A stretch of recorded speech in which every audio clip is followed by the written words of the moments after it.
Magandang araw po sa ating lahat and welcome dito sa The Real Baptist Christian Apologia TV. Ang atin pong pag-aaral ngayong araw na ito ay patungkol sa katotohanan, patungkol sa Apostol Pablo. Meron po tayong mga katanungan, mga kaibigan at mga kapatid, kung ano ang function, sino ang Apostol Pablo, lalo na po sa kanyang pagka-apostol, kanyang office dito sa iglesia na itinayo ng Panginoong Hesus Kristo. Kaya ngayon ito ang ating pag-aaralan. Una, merong nagtanong o kaya merong mga naniniwala na kay Pablo lang inireveal ang mystery. Sa ngayon, kung wala pa, hindi pa ninyo narinig po ito, meron po mga nagtuturo sa ganitong aral at ito ang kanilang paniwala na kay Apostol Pablo lang inireveal ang mystery. Alam po ninyo, ito ang ating tindig dito is that maraming mga mysteries sa Biblia at yan ang ating pag-uusapan dito sa sunod na mga araw. Pero ngayon, atin pong ipaalam sa lahat na tayo'y naniniwala na maraming mga mysteries na inireveal kay Apostol Pablo lamang. Pero ang maganda nating itong punto ngayon is ating itanong kung ano bang klaseng mystery yung mga inireveal kay Apostol Pablo. What mystery? Ang mga mystery na mga salita, itong mga mystery na ito ay kalat po ito sa New Testament. Sa New Testament po, mababasa ang mystery na salita at ito ay malalaman natin ang konteksto kung anong klaseng mystery ang pinag-usapan dito po sa mga naturang mga chapter o kapitulo.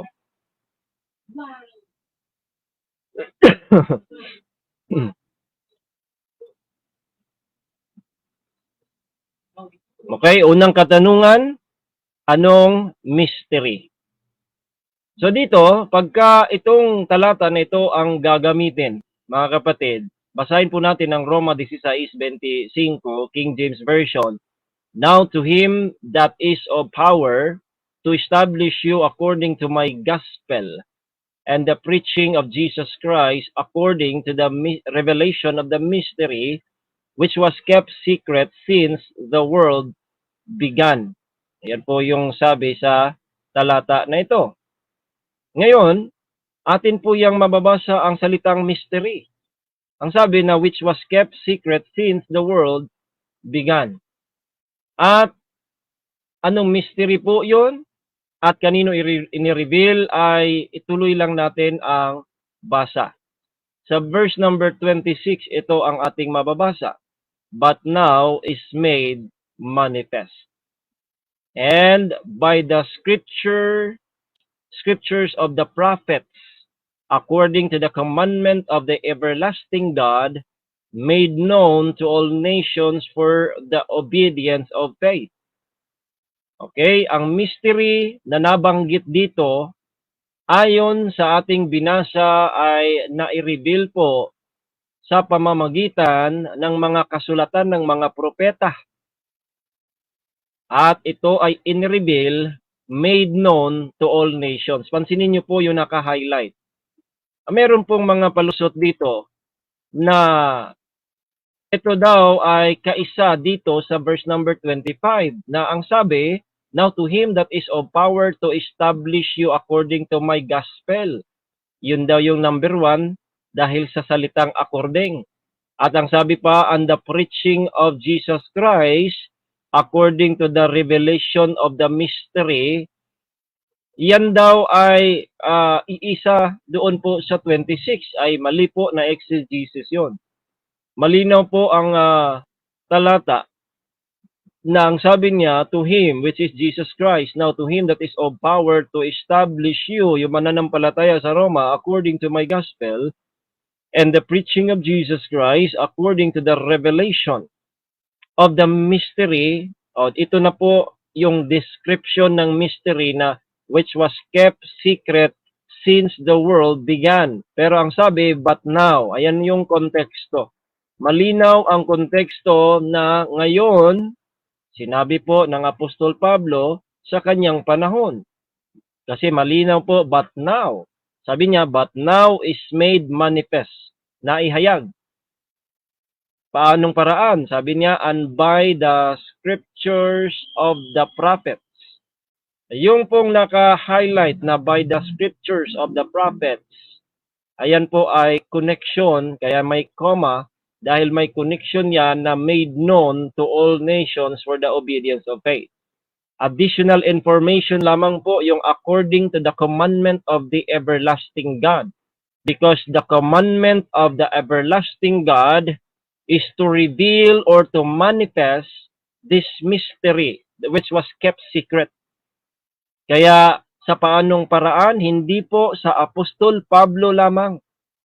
At wala nga, ang sabi pa nga niya, by scriptures of the prophets, by the scriptures of the prophets, made known to all nations for the obedience of faith. Okay, kaya nahihayag ito because this is according to the commandment of the everlasting God. Kung gagamitin po ang talata na ito, ay hindi po ito susuporta sa paniwalang kay Apostol Pablo lang inireveal ang mystery. Maliwanag po sa simpleng exegesis. Ulitin po natin, now to Him, this is Jesus Christ, that is of power to establish you according to my gospel. Tinatawag po na my gospel, ang gospel, marami po, gospel of God, gospel of Jesus Christ, maraming katawagan. Dito my gospel, at sabi niya, and, ayan po, karugtong yan, and, kai, sa Greek po, the preaching of Jesus Christ according to the revelation of the mystery. At ang description ng revelation of the mystery, ito po'y itinago, which was kept secret since the world began. Pero iba na po ang konteksto dito po sa 26 dahil, but now, ayan na po, meron na pong but. Okay? Yung pong conjunction na but, ang sabi po, but now is made manifest. Inihayag. And by the scriptures of the prophets, okay, putulin muna natin dahil may additional information yan. By the scripture of the prophets made known to all nations for the obedience of faith. Pero ito pong scripture of the prophets, ito'y according to the commandment of the everlasting God na ihahayag po ito. Malinaw na ang aral na kay Pablo lang in-reveal ang mystery ay hindi po nakasaad sa Romans 16:26. Baka meron pang isa. Meron pang isang mystery na nabanggit dito po sa Ephesians 3:4 and 5 at ito po'y gagamitin. Ito po'y palaging ginagamit, mga kapatid. So atin pong tingnan ito, mga kapatid, ngayon. Ephesians 3:4-5, King James Version. Verse 4 sabi, whereby, when you read, ye may understand my knowledge in the mystery of Christ. Ang konteksto po, 1, 2, 3, kayo na lang po ang magbasa, na may isinulat na mga salita patungkol dito, turo ang Apostol Pablo, na pagkabasahin daw natin, ating maunawaan ang kanyang kaalaman. Ye may understand my knowledge. Hindi po maalaman ang mystery. Hindi po. Ang sabi po, maiintindihan ang kanyang kaalaman sa misteryo ni Kristo. May kaalaman kasi ang Apostol Pablo sa mga mystery na ito. Kaya pagkabasa natin, yun yung ating maunawaan yung kanyang kaalaman sa mystery of Christ. Verse number 5, which in other ages was not made known unto the sons of men. Yun na yun another phrase na nagsasabi or sentence na ito na again, itinago. At ito dahil ito itinago, ang sabi, it is now revealed. Okay?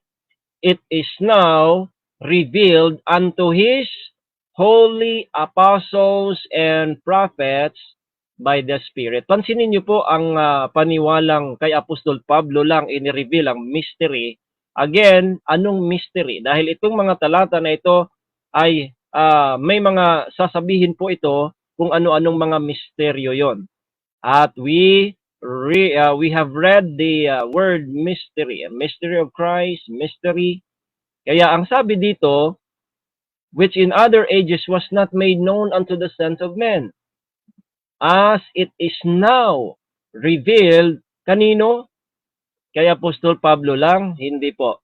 Malinaw ang talata, unto his holy apostles and prophets. At meron kasi silang palusot dito na nauna kay Apostol Pablo at ang Apostol Pablo na ang nagpaalam sa mga apostoles, wala po tayong mababasa.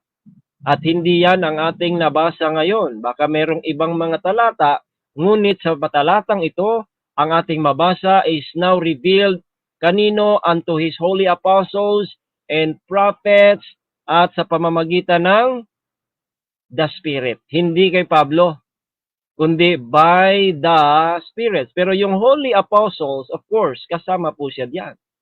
Kasi po siya ay isa sa mga apostoles. Depende po kung inyong paniwala ay yung 12 na hindi siya kasama, but we believe the holy apostles, kay Apostol Pablo, inireveal din yan. Kaya malinaw po na itong Ephesians 3, 4, and 5, wala pa ring mapatunayan na kay Apostol Pablo lang inireveal ang mystery at anong klaseng mystery. But ang mystery po sa itong context na ito, basahin lang natin verse number 6. Ang sabi dito, ano ang mystery? That the Gentiles should be fellow heirs and of the same body and partakers of His promise in Christ by the gospel. Ito yung mystery, malinaw, na that the Gentiles should be fellow heirs. Ibig sabihin na ang mga hintil dati ay hindi po kasama. Inuna po ang mga Israelites. Ang mga hintil ay hindi pa nabigyan, wala pa, hindi pa pong panahon ng mga hintil. Nung na-i-reveal na ang mga hintil pala ay pwedeng maligtas, sila po'y magiging fellow heirs and of the same body, magkakaisa sa mga Hudyong sumampalataya and partakers of His promise in Christ sa pamamagitan ng Ebanghelyo by the gospel. So dito, ang paniwalang kay Pablo lang in-reveal ang mystery at ang mystery, kung ang mystery na ito ay the Gentiles should be fellow heirs, ito po ay unang nahayag kay Apostol Pedro. At nahayag pa rin ito sa mga Hudyo. No? Ito po ang ating mababasa. Kaya mali po ang aral na kay Pablo lang in-reveal ang mystery at ang mystery about the Gentiles to be fellow heirs of the same body, maliligtas sila, magiging people of God sila, magkaisa sila sa mga Hudyong sumampalataya at magiging tatawaging iglesia.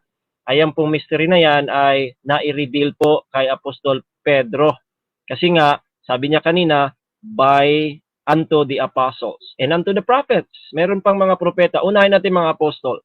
Apostol Pedro, ito ang sabi. Ito ang context po ng Gawa 10, mga kapatid, ay meron pong vision ang Apostol Pedro dito. Pinapapatay po siya at pinapakain ng mga karumal-dumal na mga hayop. Na ayon niya, hindi pa kailanman siya nakakain. Kaya 3 beses itong bumaba.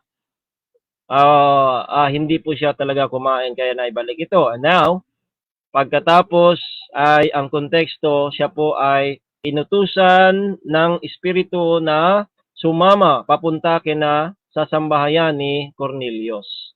So ang sabi ngayon, this was done thrice and the vessel was received up again into heaven. Verse number 17. Now while Peter doubted in himself what this vision which he had seen should mean, behold, the men which were sent from Cornelius had made inquiry for Simon's house and stood before the gate. Then Peter opened his mouth, verse 34, and said, of a truth, I perceive that God is no respecter of persons. Ang ibig palang sabihin sa vision na yon ay ang mga hintil. Okay? But verse 35, but in every nation he that feareth him and worketh righteousness is accepted with him. The word which God sent unto the children of Israel, preaching peace by Jesus Christ, He is Lord of all. Ayan, no? Yun po na ang mga hintil, maliwanag na ito ay pinahayag kay Apostol Pedro, siya nga ang nauna. At dito, ang sabi pa, sa verse 11, ay kanyang sinalaysay ulit kung ano nangyari. Sabi dito, then remembered I the word of the Lord, how that he said, John indeed baptized with water, but he shall be baptized with the Holy Ghost. For as much then as God gave them the like gift as he did unto us, the like gift as he did unto us who believe on the Lord Jesus Christ, which was I, what was I, that I could withstand God. Sabi, when they heard these things, they held their peace and glorified God, saying, then hath God also to the Gentiles granted repentance unto life. Ayan po mga kapatid, no? Ini-reveal sa mga apostol. Kaya ang sabi diyan, when they heard, nung nadinig nila, na nandyan po sila sa Jerusalem po ito. So ito ay, ang mystery na ito ay in-reveal din ng mga propeta dahil yun ang sabi ng Apostol Pablo sa mga apostoles at sa mga propeta. Ano ang sabi sa Malakay chapter 1 verse number 11? For from the rising of the sun even unto the going down of the same, my name shall be great among the Gentiles. And in every place incense shall be offered unto my name, and a pure offering for my name shall be great among the heathen, saith the Lord of hosts. Ayun pala ang ibig sabihin sa mga revelation na ito. Ang sabi, and the Gentiles shall see thy righteousness, Isaiah 62 verse 2. And all kings thy glory, and thou shalt be called by a new name, which the mouth of the Lord shall name. And he said, it is a light thing that thou shouldest be my servant to raise up the tribes of Jacob and to restore and preserve of Israel. I will also give thee for a light to the Gentiles, that thou mayest be my salvation unto the end of the earth. So the prophets in-reveal din that the Gentiles should be fellow heirs. Kaya wala pa rin yung aral na ang Apostol Pablo lang, kaya Apostol Pablo lang in-reveal yung mystery. Ngunit, kung meron silang specific na mystery, meron po talagang mga mystery na kay Apostol Pablo lang in-reveal. Like for example, yung magkakaroon tayo ng glorified body. That is in 1 Corinthians chapter 15. Yung in a twinkling of an eye at the last trump, that we shall be changed. We shall not all sleep, but we shall all be changed. Ayun, yun yung mga in-reveal kay Apostol Pablo. Pero itong mga talata na ito, na mystery na ito, ay hindi po dapat gamitin na ito po ang kay Apostol Pablo lamang in-reveal ang mystery. So dito sa gagamitin ding na palusot itong 1 Corinthians 2:7 and 8. Ang sabi po mga kapatid, but we speak. Ang sabi ng Apostol Pablo, we. Tandaan niyo po ang pronoun diyan, we, marami, kami. We speak the wisdom of God in a mystery. Even the hidden wisdom which God ordained before the world unto our glory, which none of the princes of this world knew, for had they known it, they would not have crucified the Lord of glory. But God hath revealed them unto us by his Spirit.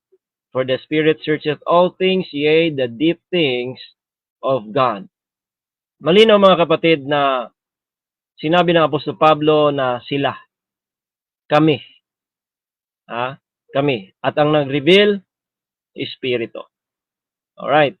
Kaya, minsan, meron pa pong naniniwala, number 2, na si Pablo lang ang spokesperson ng body of Christ. O si Pablo daw ang spokesperson ng body of Christ. Ito ba ay totoo?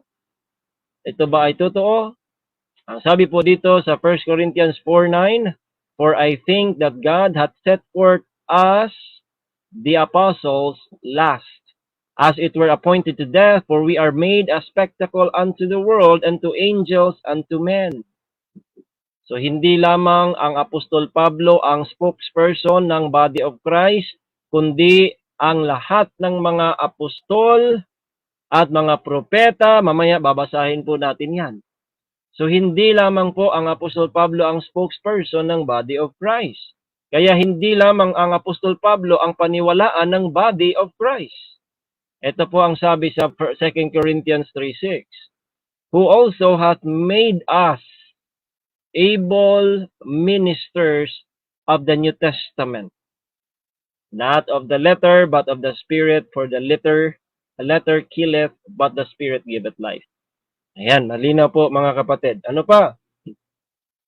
Ephesians 4:11, malinaw po ang sabi ni Apostol Pablo, and he gave some apostles, and some prophets, and some evangelists, and some pastors and teachers for the perfecting of the saints, for the work of the ministry, for the edifying of the body of Christ.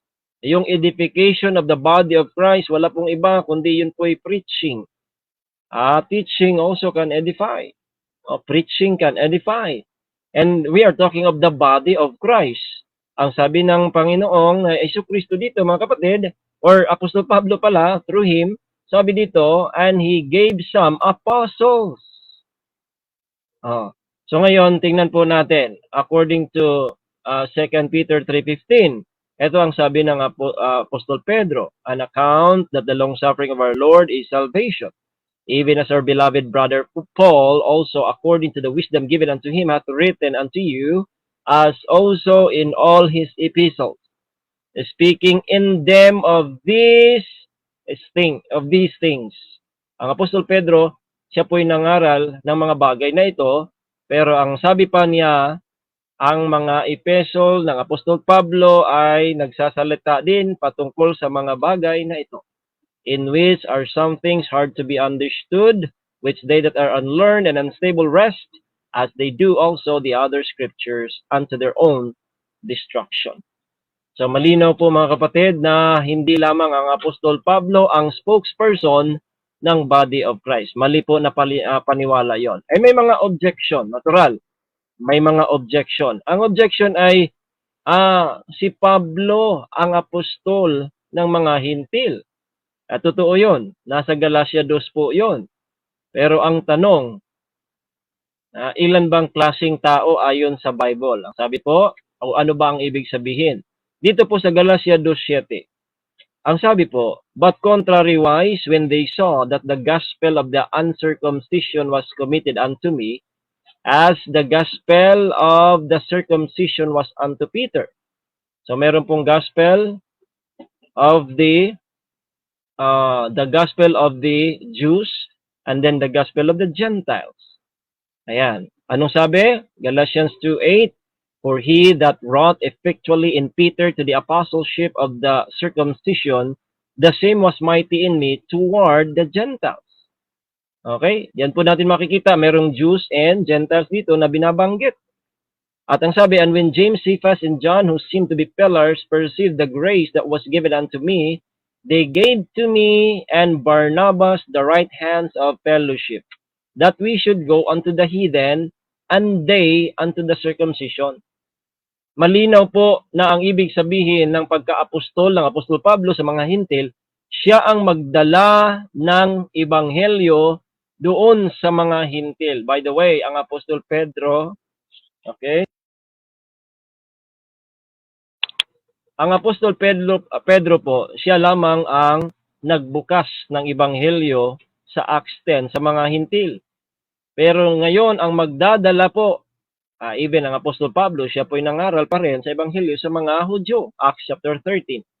Pero ngayon, talagang ang kanilang ministry, si Apostol Pedro, ito po, si John, Peter at si James, sila ay pupunta sa mga circumcision, pagtutuli o kaya mga Hudyo. Ito yung gospel, the same gospel.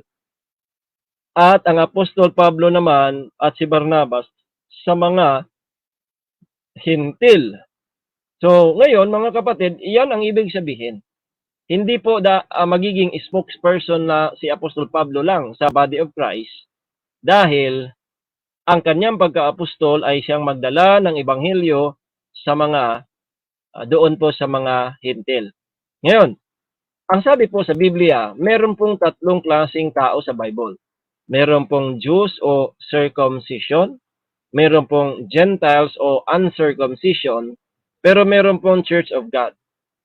Kaya, ang katotohanan po dito mga kapatid is that ang spokesperson ng iglesia, ang apostles doon ay mga apostol. The apostles. Pero ang gospel ay dinala sa mga Hudyo ni Peter, ito'y committed kay Peter. Committed din kay Apostol Pablo ang ebanghelyo doon para sa mga, siya po ang magdala sa mga hintil. Pero ang apostol po sa Church of God or Body of Christ, silang lahat. Yan po yung nabasa natin. Gave some apostles for the edifying of the body of Christ. Okay, kaya malinaw po mga kapatid ang itinuro sa Biblia na ang Apostol Pablo, itong mga mystery dito sa Roma. Okay? Sa Roma 16:25-26, Efeso 3, at sa 1 Corinthians chapter 2, yung mga mystery na yan ay hindi lamang inireveal kay Apostol Pablo. Siguro meron pang mga ibang mystery na dapat na pansinin o kaya alamin at anong mystery yon at kanino ba ibinahagi yon o in-reveal. At ang nag-reveal sa kanila ang banal na espiritu. At sa ating pag-aaral ngayon, hindi rin po pala si Apostol Pablo lamang ang spokesperson ng Body of Christ dahil siya lamang ay apostol sa mga hintil at apostol si Pedro sa mga Hudyo. Pero sino ba ang apostol sa iglesia ay ang mga apostles.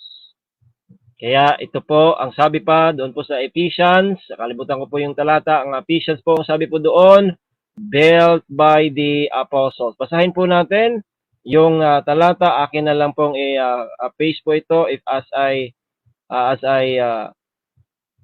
upload this. Pag ma-upload natin, atin po itong paste dito mga kapatid. So here is the verse. Nasa Ephesians chapter 2 verse number 20. Ang sabi po, and are built upon the foundation of the apostles and prophets, Jesus Christ himself being the chief cornerstone. Ayan po mga kapatid.